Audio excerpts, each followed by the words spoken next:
информационная сегодня.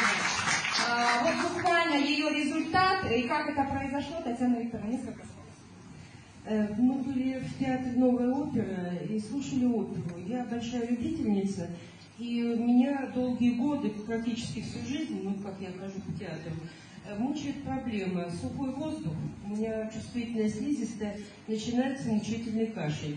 Предугадать невозможно, вылечить невозможно, прекратить тоже невозможно. Я за свою жизнь высосала леденцов тонны.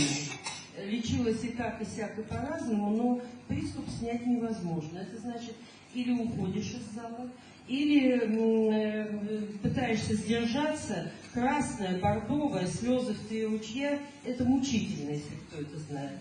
Вот. И вот первые 1 акт сижу, все нормально.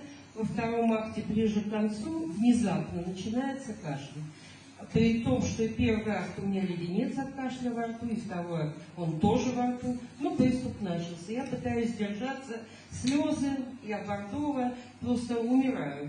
Тут мне соседка говорит: возьмите леденец, положите под язык. Ну, мне часто предлагают соседи, ну, потому что слушать это ж невыносимо, когда музыка звучит, а кто-то там кашляет. Я обычно не спою и беру, но не всегда принимаю, потому что у меня во рту обычно есть что-то.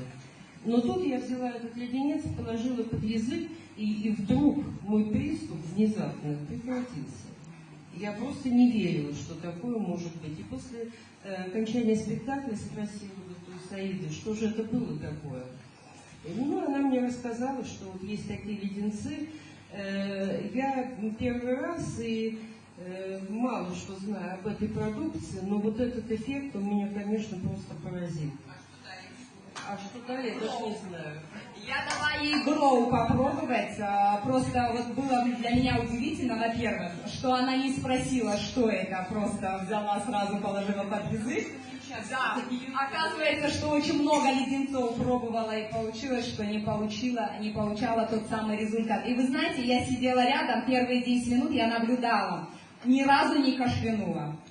А потом я про нее забыла и начала снова смотреть очень внимательно оперу.